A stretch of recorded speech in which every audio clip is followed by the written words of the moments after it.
Welcome back to Nasdaq Trade Talks. I'm your host, Jill Malandrino, Global Markets Reporter at Nasdaq. We've been coming to you live from Inside ETFs in Hollywood, Florida.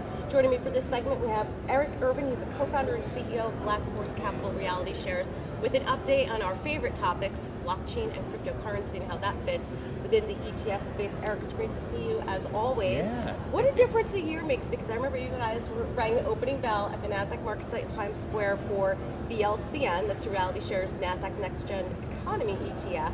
Can you tell us more about that product? Give us a refresher.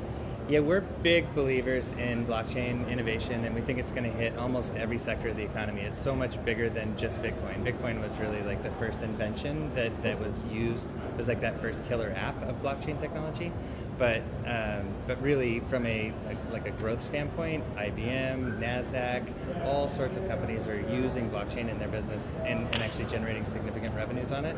So we built an ETF just to track those companies that are using blockchain in their business. Publicly traded companies, again, not cryptocurrencies, but really genuine public companies that are generating revenues from this innovation. I mean, there's definitely investor interest. Just in the first 10 days of trading, you accumulated for $100 million in assets. Yeah, I think there was this significant pent-up demand for ways to access the technology without having to go all in on cryptocurrencies and take all that speculation risk, and where this fund really does that. So it just looks for innovative leaders in public companies that are, kind of on that forefront of innovation. I think a misconception with investors is they always associate cryptocurrency with blockchain, when in fact it's just a fraction of what blockchain is capable of doing. You have to separate the technology from the one small case use of what the technology is capable of. I mean, it can do anything from healthcare, medtech, to distribution, to revolutionizing just about every vertical that you cover. That's exactly right, and in the financial sector especially, with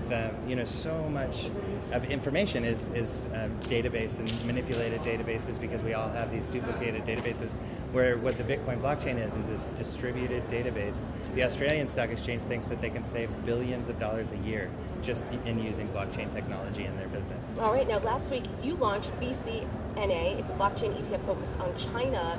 What was the genesis behind that? Why China? And I would imagine there's going to be some demand here too. Yeah, I couldn't agree more. The Chinese market has leapfrogged the U.S. in terms of patent filings. There's almost 3 Chinese patents on blockchain relative to every 1 patent in the U.S., which is really shocking. And then the government is all in as well. So the government is investing in blockchain infrastructure, blockchain companies, blockchain business parks, billions of dollars being allocated to new companies starting up blockchain in the Chinese economy. So that's a big deal. And then on top of that, you have this manufacturing economy, and so much of supply chain has to do with blockchain. So if they can own that technology, they will have a massive leg up on the U.S. in terms of competition. So you have to be investing in those companies. Well, let's talk about your outlook on blockchain. We keep talking about the technology. Do you think 2019 and 2020, those are going to be the years of actual implementation? Yeah, we're already starting to see, this move from proof of concept to actual implementation, like you said. So with the Australian Stock Exchange, their plan is within 12 months they're going to be entirely blockchain based, and that means every trade reporting, all the transactions from equities to debt instruments, all on the blockchain. We're starting to see it now with even Nasdaq and your own exchange in Europe. They are doing mutual funds on the blockchain, and again, it's kind of reporting and recording this information without the need for a custodian in the middle.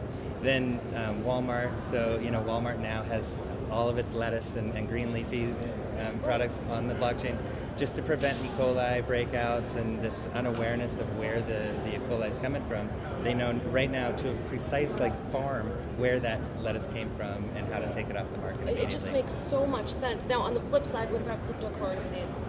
Yeah, it's funny. Even though blockchain and crypto are not necessarily the same, they are very related. And I feel like, just like the internet is much better when it's decentralized. And so same thing with cryptocurrencies. You can't have a decentralized blockchain without a cryptocurrency associated with it. Where IBM creates a blockchain for Walmart and other suppliers to use, that's not decentralized. A truly decentralized marketplace where everyone can interact with one another in a trustless environment, that can only happen with a cryptocurrency. cryptocurrencies. So we are kind of bullish on cryptocurrencies for the long haul, but I use this term of the rule of threes. So just remember, it's like no more than 3% of your net worth. It's 3% of your discretionary income, and no less than a 3-year time horizon, because this really is the long game that you got to be playing. All right, and to wrap up here, looking at blockchain, looking at cryptocurrencies and the future of them, how does Reality Shares fit into all this? Yeah, so Reality Shares is a pretty innovative ETF issuer. In fact, every different award we've ever won has had something to do with innovative. We were the most innovative new issuer back when we launched the firm back in 2014, and we continue to build on that form of innovation. So we'll just continue to launch new products. ETFs really were one of the most innovative new technologies of the asset management world, really, and they've just continued to grow, and they will continue to grow and take assets away from that mutual fund industry, where they're just more efficient means of getting access to a portfolio. So we're big believers in Reality Shares, but we also have started to launch other products in the cryptocurrency world, which aren't yet in ETF-able fashion. Right. So we'll continue to build out new things as well. All right. Thank you so much for joining us. And thank you for joining me throughout the day from Inside ETFs. I'm Jill Malandrino, Global Markets Reporter at Nasdaq.